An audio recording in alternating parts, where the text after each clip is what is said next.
taboo.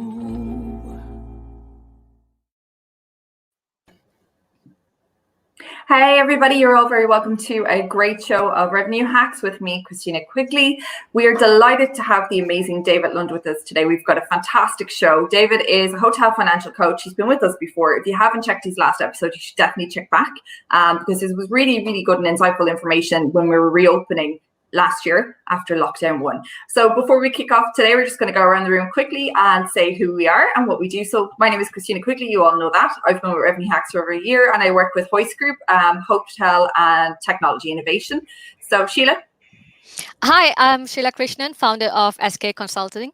We offer revenue management and commercial consulting for hotels based in UK and Europe. Hello, everyone. Calvin. Good morning, everyone. I'm Calvin Tilokee, Revpar on Instagram, as well as CEO at Revpar Media, your social media digital storytelling. Thibault. Hi guys, my name is Thibault Catala. I'm the founder and managing director of Catala Consulting.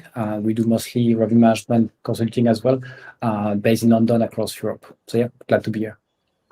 And last but not least, David. Thank you, Khristina. Yeah, my business is called the Hotel Financial Coach, and what I do is I help people with not accounting, but financial leadership. So the secret sauce in the hotel world is to understand the financials, but you don't need to be an accountant. So I do one-on-one mentoring with aspiring leaders. I do workshops with teams online and hopefully in person again real soon. I speak at events. I also have an asset management program that I work with owners. And lastly, but not least, I also have accounting policy manuals that I design and sell hotel people. Happy to be here.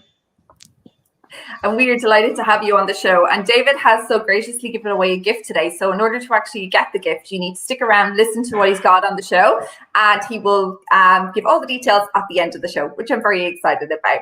So obviously we've got a very, very busy show ahead. So let's have a conversation about leadership and financial leadership, David, because this is what you are all about. And last time on the show, you gave us some really, really good tips in regards to being able to empower people within the industry to actually step up and be part of the leadership team when it comes to finance. Can you please remind everyone on these tips? Yeah, well, you know, from my own perspective, I spent the first 10 years of my career in operations, and by a fluke, it was actually another economic reset. I got offered a job in accounting. I thought this is the end of my life, but I actually found out that I was really good at it. And the reason why I was good at it is because I understood the operations, not because I was a great accountant.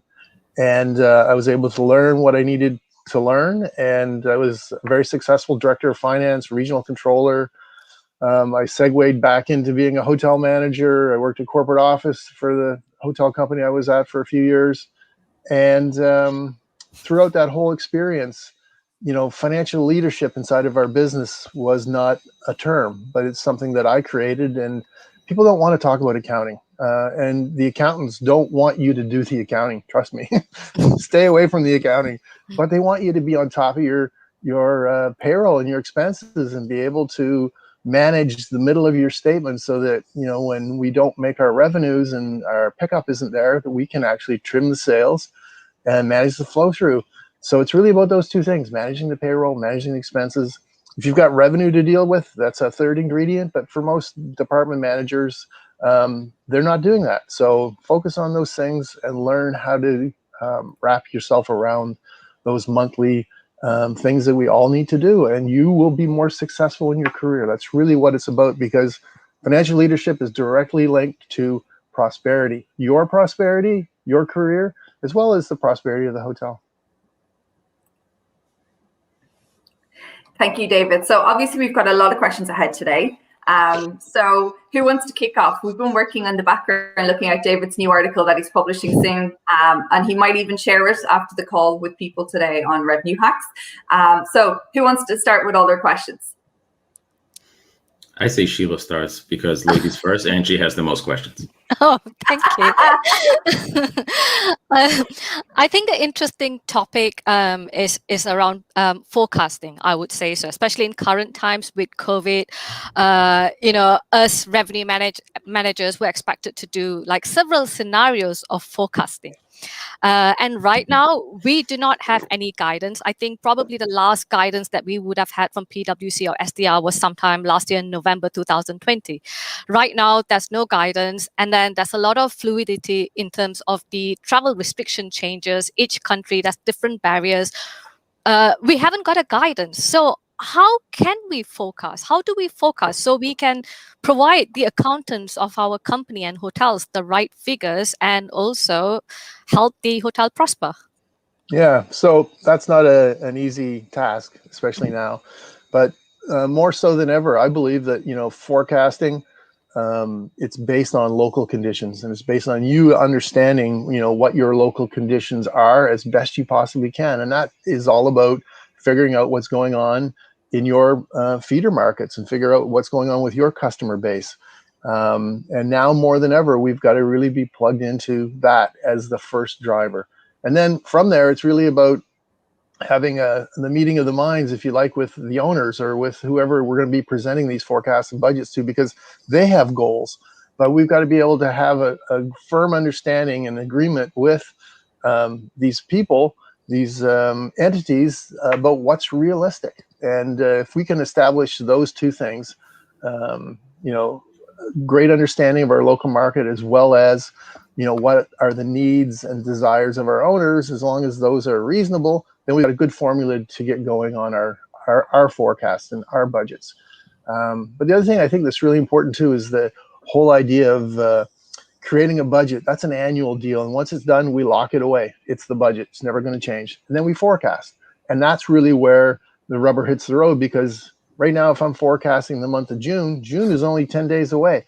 I should really know what's going on with my team and what the plan is, the latest plan. And I do 30, 60, 90. And I leave the rest of the months of the year pretty much alone because I have a budget. So I combine my forecast for 90 days with my budget, and I have a rolling forecast for the entire year. So that's really kind of from 10,000 feet, the approach I would take at this point. So if I may add to a question, sorry guys, I mean, Calvin and Thibault, I'll give you a chance later. Do what I said. I told you she had the most questions. We'll just show it to Sheila. It's the Sheila show today. Go for it. So, I mean, talking about 90-day forecast, and then, the remaining is the budget. So my question around that, I mean, we're talking about seeing it realistically, meeting the owners, stakeholders' expectation. But if, as revenue managers, we foresee, there might be a potential risk or a potential opportunity for past the 90 days, do you not think we should change the numbers? Well, lots of times owners will ask for a complete reforecast at the end of the year, and that's absolutely in the cards to be able to do that. But realistically, the focus of everybody's forecast should be 30 days, and then 60, and then 90, and beyond that, some owners require updated guidance like every day, it seems, but some require it monthly, some require it quarterly. So you're gonna have to deal with that. Absolutely. Okay. I think my question is actually nicely a segue to you, Sheila, in a way that so a lot of people and hotels are currently in the process of deciding to reopen. I mean, most of them are already reopened, but deciding on when to reopen or not. And for example, for us, we have been doing a lot of break-even analysis to understand what is our minimum occupancy to ensure we don't make money, but we don't also lose money. Do you have any recommendation to support the hotel which are actually reopening and almost starting from scratch? Do they start with a skeleton staff? Do they start with limited cost, but at the risk of maybe impacting the guest satisfaction? So do you have any recommendation to support this reopening phase? I'm actually doing a break-even analysis as we speak with a client in LA. And it's really a 1, 2, 3 exercise. So one is, what are my fixed costs?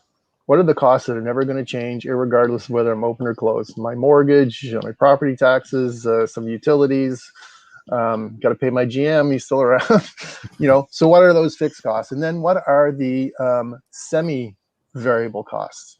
In other words, how much more linen expense am I going to have if I open at 10%, 20%, 30%? How much more utilities am I going to use at 30%, 40%?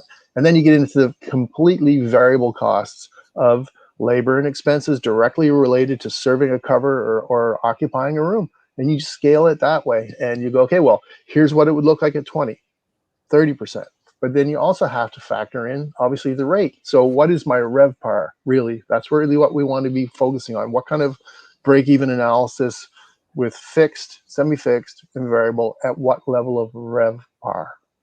Because occupancy doesn't mean anything by itself. Rate doesn't mean anything by itself. It's Revpar. I'm smiling right now because we touched on this last time. Everyone is just so fixated on occupancy and ADR driving. ADR doesn't drive your business, just doesn't do it. And that's just it. And from a perspective, I'd like to think that eventually people over the next few years will begin to look at total revenue management as the bottom line and the go part, because that is where your numbers are really, really there. And EBITDA, I love it, David. You're like, no. But let's go back again, David, because on the last show you mentioned something and I just loved it. And it's stuck with me ever since. The forecast is always wrong. Yeah. I always tell my clients in workshops, I say, so I want to know, what is the only thing, the only thing we know for sure about the budget or forecast? I want you to really think about that before you try and answer. Everybody's like, oh, the owners always want this, and it's always late, and it's never going away. No, it's always wrong. The forecast and the budget are never right. So get over it. It's just a plan. Put it together as best you can with what you know and what people need. That's the other thing, is don't fool yourself into thinking, oh, they asked me to do the budget, I can put in whatever I need from my department now.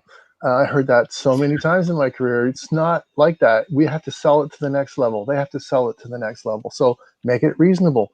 Figure out what your clients need. Your client's the owner. What do they need? Okay, well, I can't give you all of that. That's ridiculous. But I can give you this, this, and this. They might go, okay, I could probably work with that.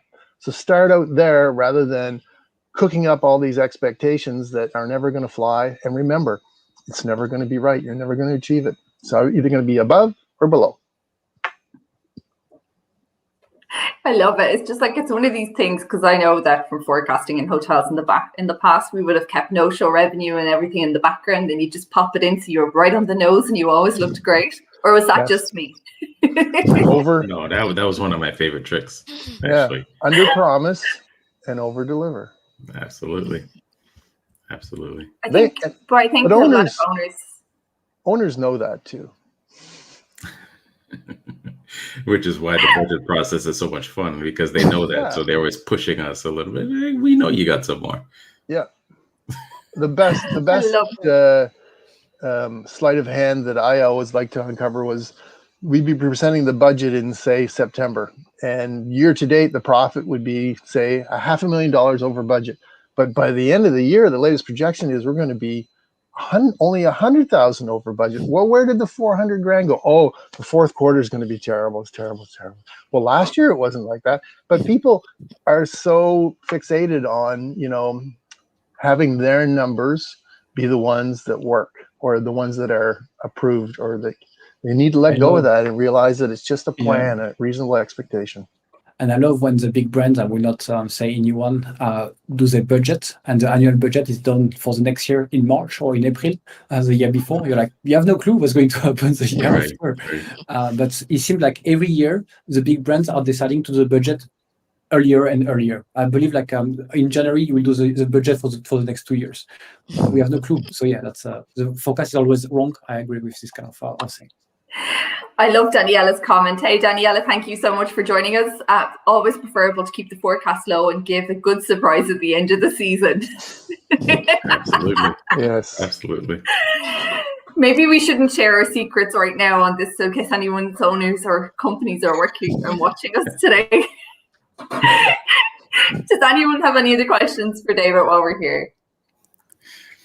Actually, I wanted to ask one thing that I noticed in your article was about getting the entire team involved in the process. And as revenue managers, I just speaking from my experience, that was very difficult. It was always kind of, well, that's your job. You forecast and then you send it to us, and then they just constantly complain about it, being off by, 2% occupancy or whatever it is. What tips do you have to help people get the entire team more involved in it? Yeah, it's really about having the kind of leadership from the top, from the owner, from the GM, to say, the kind of hotel that I want to have is full of department heads that are going to look after their guests, they're going to look after their colleagues, and they're going to look after their money. Those three are equal shares. They're the pillars of our business. So if that's the philosophy from the beginning, then okay, how do we get our housekeeper and our director of maintenance and our executive chef, etc., to be able to do their payroll and their expenses? And there's really two things you need to teach them. One is how to zero base their expenses so that they actually can tell you what's in each line, not just so much per cover or so much per occupied room. That's useless. And the second thing is on the staffing, they need to have a staffing guide, which is an approved list of fixed positions and then a formula for every variable position. So if I'm running housekeeping, it's arrivals and departures, and this equals so many stayovers. And I have a formula for my room attendants. I have a formula for my public spaces. And it doesn't mean that the formula is going to be right or that, you know, that's exactly how we're going to operate, but I can build my budgets and my forecasts around that. But it's about training every single department manager to be responsible for the middle of their statement. So if I'm going to be a department head, I need to look after the guests, I need to look after my colleagues, and I need to look after my money. It's not the accounting department's job to do your budget. It's your job. I love how you put that. So how do you empower people to actually do this? So, you know, if you've got a senior F&B manager who's stepping into the actual role as, you know, head of operations or head of F&B, how do you empower people like that to actually take on the task? Because in their eyes, it's not their job.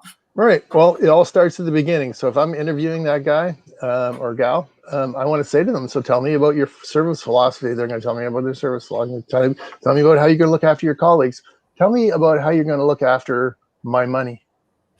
And if they don't have the right answers, then they're not the right person for my team. I want department managers that want to look after their money, because I want that department manager to want my job as a GM. And they need to realize that getting to the top in hospitality, becoming an executive, becoming a GM, you need to know your numbers. So I'm going to teach you how to do that if you don't know how to do it. And if you're willing to learn, if you're willing to say, yes, that's exactly what I would like. And most people are, when you show them that you're going to support them, you're going to educate them, because in our business, that's what our business is all about. You can start at the bottom. You can be washing dishes. You can be making rooms. And one day you can be the president of the company. That's the hotel business. So how do we do that? We need to teach people. And we're really good at the service and the colleague engagement part, but we need to get better at teaching them the numbers. And that's what I do. I think that's always very important as well, as empowering people. And I think more so, you know, we've learned over the last year, there's a lot of empowerment happening in the hospitality industry because people have taken on roles that they would never have taken on before in the past, or would have dreamt of in the past. They're almost becoming hybrids. We did have a question, which is a really good, interesting question. How do you see forecasting or budgeting for groups and MICE segments right now? You know, it's almost like your crystal ball, David. Yeah, I mean, group business is all but disappeared. It's hibernating. But it again starts with me understanding my market and me understanding my customers. So if I'm lucky enough that I still have some salespeople, they need to be on the phone. They need to be talking to people. What are you planning for the fall? What are you planning for the summer? Are you going to have your meeting? And, you know, I had a client last week hire me to do some online workshops, but they said to me, we want to have a meeting in October in Calgary. Would you be willing to come and speak with us? And I was like, oh my God, there's life in this, the old gal after all. So that's the kind of thing we need to be on the phone and figuring out from our clients. What are their plans? And then from there, you know, we've got some tentatives. And then from there, maybe we're going to have some prospects that are going to be like, well, maybe, but then we can start building our backlog and start building, you know, a base for our groups going forward. It's the only way we can do it. We can't dream about what's going to happen. We can't read it in the newspaper. It's group by group. It's month by month. We know when, you know, the demand has traditionally been there, so we need to figure it out. I love your mention there of not noting the newspapers, because in the UK this week has been, you know, a big push on the amount of bookings that are happening and cancellations, and, you know, high rates of cancellations because people in the UK now think they're able to travel, so they're cancelling domestic. So I like that, because you know what, people read something in the paper, it doesn't necessarily mean it's going to apply to you. If you see something online, it's almost the same story. You don't think it's going to apply to you because every property is different and every company is different in how they operate. Sylvia Cantarella, who's a regular with Raise Up, actually mentioned that there's a lot of of data storytelling also in forecasting and budget. It's not enough to just deliver a report to get everybody involved and empowered. Someone can come up with the numbers but not have the true story behind it. So I totally agree with that as well. Yeah, and I think the story comes from the individual team members. So if the 5 of us were the key executives in the hotel, we've all got to have our story. If you're running the maintenance department, what are you going to be doing this year? What are the special projects? What are the backlog projects? If you're running the sales department, how many sales managers are we going to have? What new markets are we going to go after? What traditional markets are we going to go back to? And as well, people have to be ready, to shift. So everybody's talking, there's going to be so much leisure demand this summer because all of us have been hiding out for the last 15 months. Be ready for that. And if you're traditionally, a big group house in September and October and November, maybe make some plans where we're going to attract some more leisure business. Think about how you can pivot inside of that. I love this storytelling. I always say, like a revenue manager, a good storyteller. We always have good things to say. We can show you any kind of data and show you the positive thing in the data. So to be a good revenue manager, you have to tell stories the right way. So even if you don't know anything about revenue management, storytelling. That's a great point. I think that's everywhere. I tell my bank manager stories all the time. It's great. I look great then by the end of it. He's like, okay, that's fine. We'll see you next month. But I'm going to take someone's question. Sorry to everybody in the room, because I mentioned GoPar and Revpar and David was like, GoPar.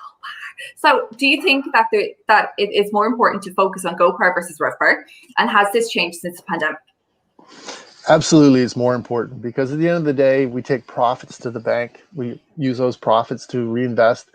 Revenue is a great indicator, but it's just what's coming in, not what we're keeping.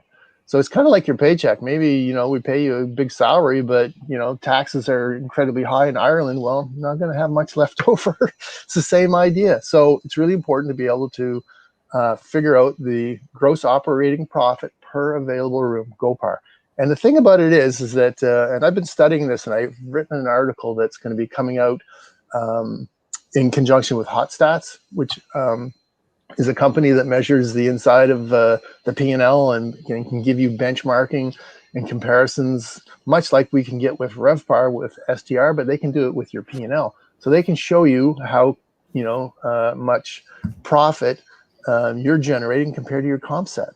And we can break it down into 7 quadrants. So with Revpar, it's just occupancy and rate. Those are the 2 quadrants. But inside of GOP-par, because I'm an accountant, I know I can see this. There's 7 quadrants that we can actually measure and then put them into a matrix. And I can show you, which hotel in your comp set not only has the highest Revpar, but spends the most on payroll, spends the least on payroll per available room, spends the most in expenses, spends the least, has the highest food cost, the lowest beverage cost, et cetera, et cetera. But there's 7 components that will always come back to equal 100% of that per available index, which is really exciting because then owners can now look at competitive hotels and they've got another stick to use with management teams and with brands to get performance in line. And I think that's fair because, at the end of the day, the analysis we did, the hotel that had the highest Revpar actually still had the highest GOP per available room, but the decrease in the middle was absolutely mind-boggling, the amount of money they spend in the middle. And it shouldn't be like that. They should be delivering a lot more GOP per available room. That would be the end of the analysis. But that article is going to be coming out in a few weeks. And, anyone who wants to get it, I will be publishing it. And the idea is that HotStats will be publishing it as well as a few other trade weekly, daily internet blasts go out. So look for that. I love it. We're all about GoPar. We're all about the bottom line. Total revenue management the whole way. I don't even look at ADR and Revpar anymore. As a hotelier, as a former revenue manager, not an ocean. There's no way about it. Does anybody else have any questions for him? Sorry, I took your one. I do have one, and this one is a very selfish question because I have some issue on this one. But it's a very a current issue that we have, meaning that in 2020 we had a lot of postponement from one year to another, and we have been giving voucher for stay which have been paid in 2020, but which are going to be consumed in 2021. So the cash flow for some hotels, and in this specific case, is a seasonal property which is only open 6 months a year, and I think it's an issue that you can have on a recurring basis, okay, where the cash go up and down depending on the season, okay. And in this specific case, we have voucher which have been consumed or paid in 2020, but are going to be consumed in 2021. So Right. which will be creating some issue and some delay in the cash flow. How do you go with the situation? How do you foresee the situation? Because I'm not sure it will be my only hotel with this scenario. I see a lot of hotels which will have this issue with the voucher being paid in advance and only consumed later. Well, it's like an advance deposit. If you send me your advance deposit for a room this summer, which is kind of the old way we used to do it, right? I need to treat that as a liability on my books. I can put the cash into my account, so it's a debit to the cash and it's a credit to advance deposits, which is a liability. And I don't recognize the revenue until you actually come and stay with me. And then it's a debit to the liability to remove it, and it's a credit to room revenue. Now, that's the accounting treatment, but the cash, I was lucky last year. I got the cash because I really needed it last year, probably more than I thought I would need it this year. But now it's the reverse thing. So I need to be able to pay all my employees and keep the lights on, and I don't have any cash coming in because of these vouchers. So it's definitely a timing problem. It's a challenge, but I should be experienced with that in the sense that either my bank is giving me an overdraft, or there's some way in which I can get through this period of time. But if they're not ready, those guests are going to come a-calling, and I need to provide the services, and I will not be getting any cash from them. Scary. Scary. I'm literally dumbfounded. I'm like, oh, that's what happens. Yeah. I have a question around budget, actually. So we talked about forecasting, 30, 60, 90. Now, as Thibault mentioned just now, some of the big brands, they expect us to do budget in January. In fact, I mean, a lot of hotels right now probably looking already for budget for 2022. And for 2021, they did the budget sometime September, November last year, and it was based off 2019. They say, for 2021, let's deliver 30% of 2019 budget. Now, when is the ideal time to do a budget for a hotel? Because if a financial year starts only in January to December, I would say it should start minimum 1 month or 2 months before. Would you agree? And then given the fact that now we do not have much of a historical data, we have some data, but things are changing constantly. So what would be the formula for a budget for the next year? Okay. So to answer the first question, when's the best time to do a budget? It's like, when is the best time to get a vaccine? When someone offers you one. Now. So if you don't have a budget, the best time to do one is now. And trust me, so many hotels, they never do budgets.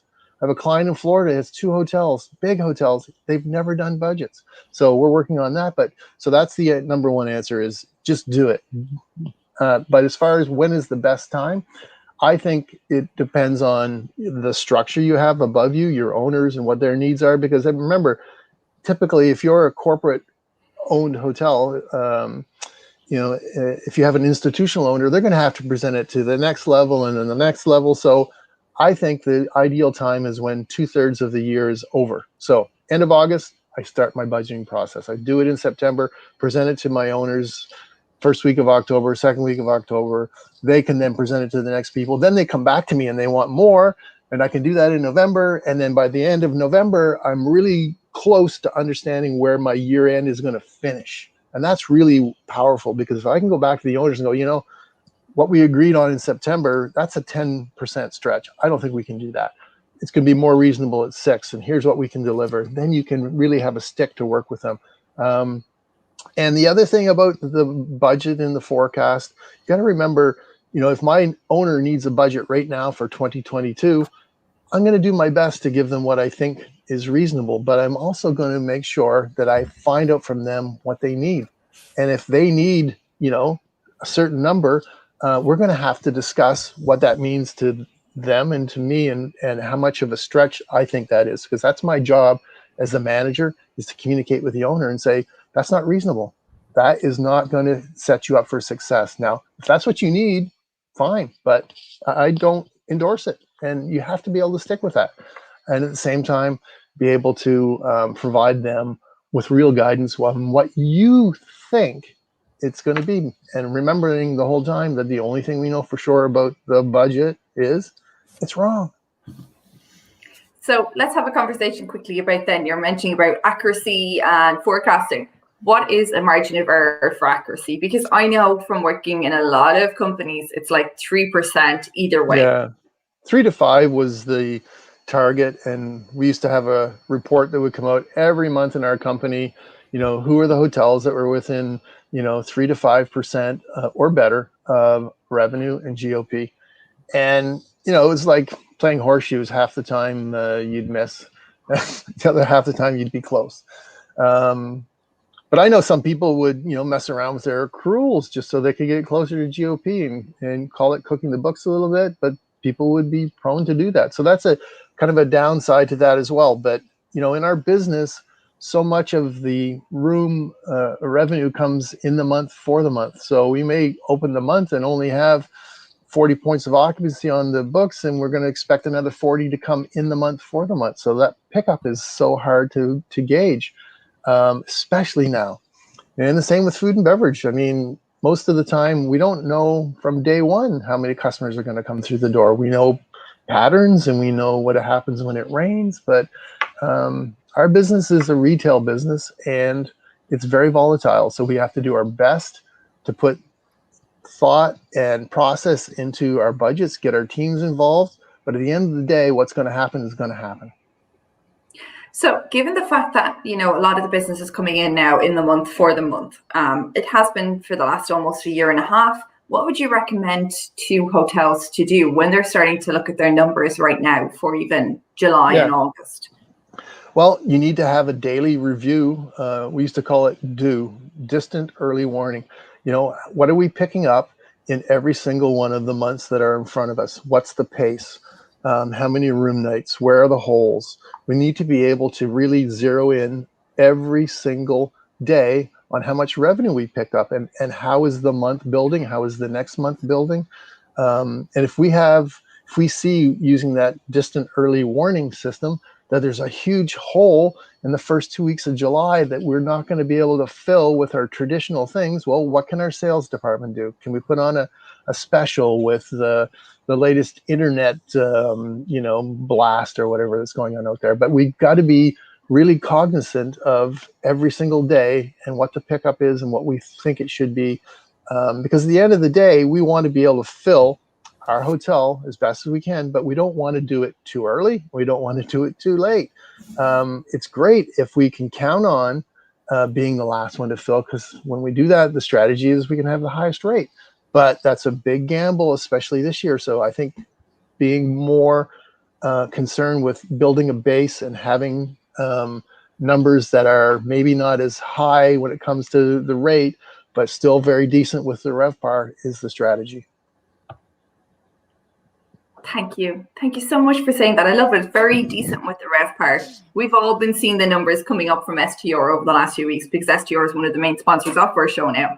And, we're looking at Revpar. Some of the Revpars are slowly growing in certain areas, but you can still see there's hotels that are just focusing on driving occupancy and rate, especially the rate, because they know right now people are going to be booking staycations soon, or they have booked one. And I don't think that's the right way to go.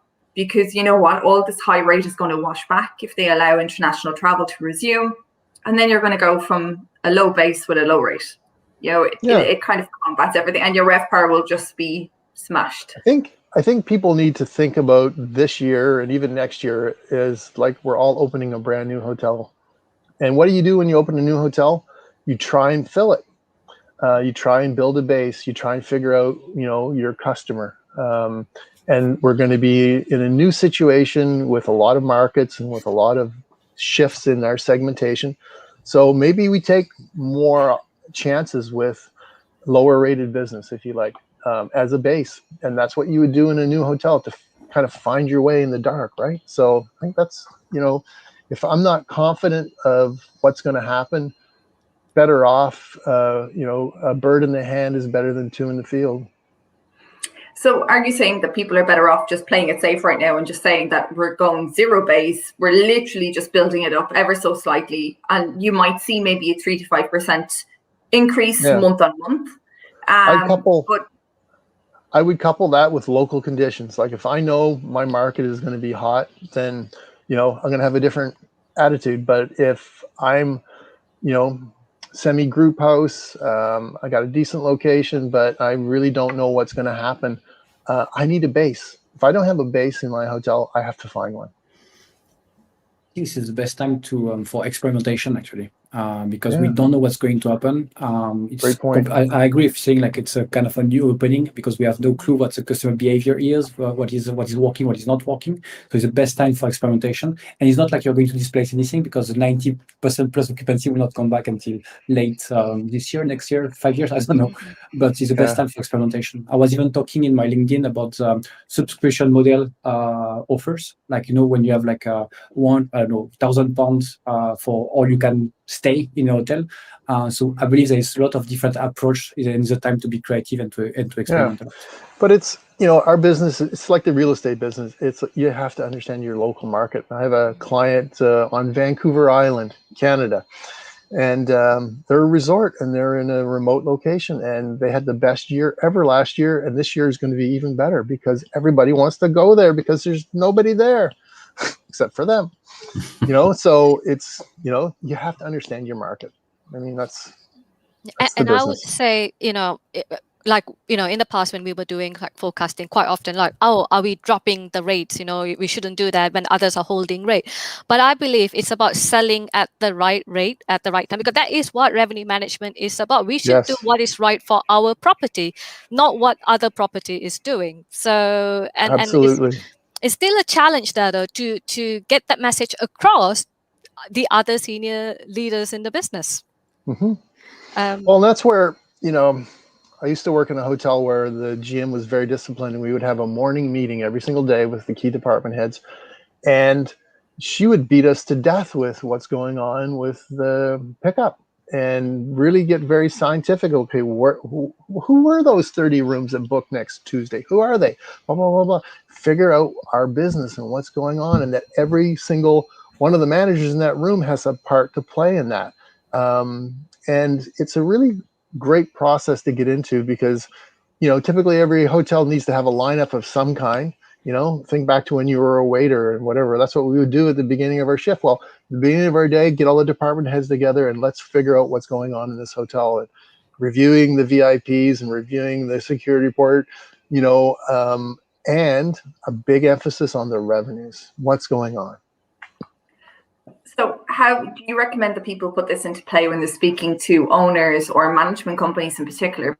Because, there's a lot of group revenue managers who are probably watching this right now, or even, corporate managers who are struggling to get that message across. Do you think it's something that they should initiate with owners to have even a call every second day, or send out a quick snapshot of the business that's coming in so that people know what's going on? I don't think you need to involve your owners every day unless they're like sitting next door to you, which sometimes that's the case. But for the most part, they want to know every month or every week, you send them a summary. But go to my website. I wrote an article called The Morning Meeting, and it explains the whole philosophy behind why we need to get everybody together every day to talk about the guests, to talk about the colleagues, and to talk about the money. And then that becomes part of our culture. It's just another thing we deal with in this hotel. And if I drive that kind of culture, those are the ways in which I need to approach it. I need to make it equal, not just for a few people to be included in the numbers and the rest of you don't need to know.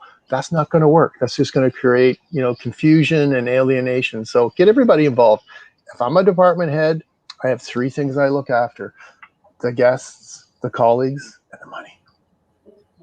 I love how you say get everybody involved, but also share the information. That is something that a lot of people don't do. In particular in Europe, a lot of hoteliers just don't like sharing information, not even with the revenue manager. The general manager gets the top line budget, doesn't even share it with anybody else from the bottom. So, stopping the silos and having that Exactly. Stopping that silos and having open communication is key, because if you don't, you've got people who are just not educated in that particular field to make that business decision. Well, at the end of the day, it comes back to you. Yeah. Go to my website. I wrote an article called Share the Financials or Not. And, you know, when it comes to sharing the financials in our business, you know, money is like that 3-letter word that I'm not going to mention. It's taboo. Money has a lot of power in our society to shame people. You know, if I don't have enough revenue or profit, there must be something wrong with me. Next thing, I'm going to die, right? And owners think that they need to hold on to that, but that's wrong, because the financial statement, it serves two purposes only. One is it tells us the score relative to the budget and last year. How are we doing? And the second thing it tells us is where to fix the problem. And if I'm not plugging my managers into that, and if I'm not working on that every week, every month inside of my business to help them understand what they need to do, I'm never going to be successful. So get over it. You have to share the financial statements if you want to have a financially engaged leadership team. You have to. So from a KPI perspective, say, for example, do you think each leaders, should have the same KPI? Because quite often a food and beverage director might have a different KPI, a revenue manager, a KPI on Revpar and budget. Yeah. So because, you know, how do we, besides sharing the financial stats, how do we kill the silo?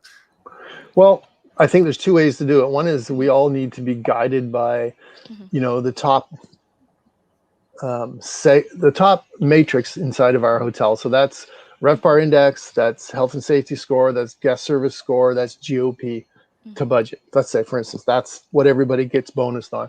But individually, if you're running the housekeeping department, your room's productivity, your cleanliness scores, your colleague engagement score, that's what's important to me.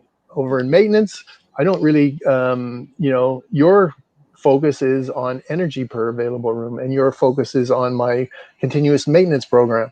And if you're the food and beverage guy, it's on average cover, it's on my TripAdvisor scores on food, whatever. I'm going to make those individual KPIs germane to what you do. If I'm the controller, it's my audit score, you know. But on top of that, I get my bonus based on the broader spectrum of things inside of the hotel that we're all responsible for, because we work together to do those things. But individually, I need to look after my own shop. I think that needs to change. Yes. It's something that the industry really needs to wake up to, though. And, you know, I think over time it will change. It just takes a huge push and a shift within the properties itself. Because not only are you trying to change people's mindsets, you're also trying to change how they operate in their business sense. Yeah. Well, brands and management companies need to realize that they sell expertise to owners, right? They sell expertise as it relates to revenue management, as it relates to how we provide service. It relates to how we engage our colleagues, but it also relates to how we are going to manage your asset and how we're going to lead the team inside of that hotel. So as a management company or brand, what do I sell? I sell expertise. And the brand that figures out that the financial leadership piece is attainable and is going to be good for my bottom line as a management company or brand is going to win. Because at the end of the day, you have to realize, if I'm a brand and I'm selling my services to you as the owner, I want to get your management agreement. When I do my budget as a brand, I send that to all my hotels and I tell them how much to budget for all the service programs and all the colleague engagement programs and all the training and all the services that are part of my standard. And as the owner, you have to pay for that. That's written right into the management agreement. And if the standards change, you still have to pay. And we'll fight a lot about that every year, but that's the basic understanding. And that's what's written right into the management agreement. But if I also put in the standard that I'm going to train all my managers every year and put them through a financial leadership training program and certify them, who would pay for that? Well, guess what? The owner would pay for it, just like they pay for everything else. So doesn't cost the brand anything to do this. They just need to get organized and have a program. I totally agree on that one. Programs are really important. And I think brands in general should instill this information into it. You know, the likes of the big top brands, Hilton, IG, Marriott, I think they should ensure that hotels actually embark on proper hotel leadership in the financial aspect, because then everyone understands the role and understands what their role is at the end of the day. Inside of my management company, let's say, for instance, it's Marriott. I've got a certain level of manager who has a certain level of responsibilities. I think they call them purples or greens or something like that. If they're going to be a purple or a green manager, they need to be certified in financial leadership. They need to be certified in revenue management. They need to be certified in guest service. They need to be certified in how to look after their colleagues. Guess what? That's just good for business. Absolutely. I totally agree on that one. David, before we go, you have a gift to give to everyone. So let's announce what you're going to do, because we're actually about to wrap up today. Excellent. Well, everybody loves gifts, right? So I have a special gift for the participants today, courtesy of the Revenue Hacks. So this is how it works. So I want to give away 5 of my workshops, complimentary. And all you need to do to win one of these is send me an email at david@hotelfinancialcoach.com. And inside of that email, include your name, your title, and your hotel's name. And the first 5 people that send me an email titled workshop at david@hotelfinancialcoach, I'm going to send you a link to my schedule, and you can book your complimentary workshop on hospitality financial leadership. And you can invite up to 50 people on your hotel team. You can even invite your owners if you want. And with that, I just want to say a big thank you, and especially reaching out to the folks at Revenue Hacks for organizing this, and much appreciated. Thank you, David. That is amazing. I only thought it was just for individuals. I didn't actually realize you can bring people with you as well. So wow, that is amazing. Thank you so much, David. I really, really appreciate it. It's my pleasure. 100%. And, wishing everyone all the best with, you know, what lies ahead in the second and third quarter, fourth quarter of 2021. It's going to be a wild ride, but hey, it's a lot better than it was a year ago, right? So we've got to look on the bright side. Look, the world is returning. We're all going to start traveling soon. You know, everywhere is starting to reopen again. Let's be positive. I think that's the only thing we can do. You know, hospitality is resilient. We've come through recessions. We've come through storms. We've come through a lot of things. We just need to weather this one out together, for sure. David, thank you so much for joining us today. It is absolutely amazing. Don't forget, next week we are back with a great show on Hoist. Can't wait. We will have Kathy Joyce from MPI joining us for that show. So thank you so much, everybody, and I'll see you all next week. Thank you. Thank you.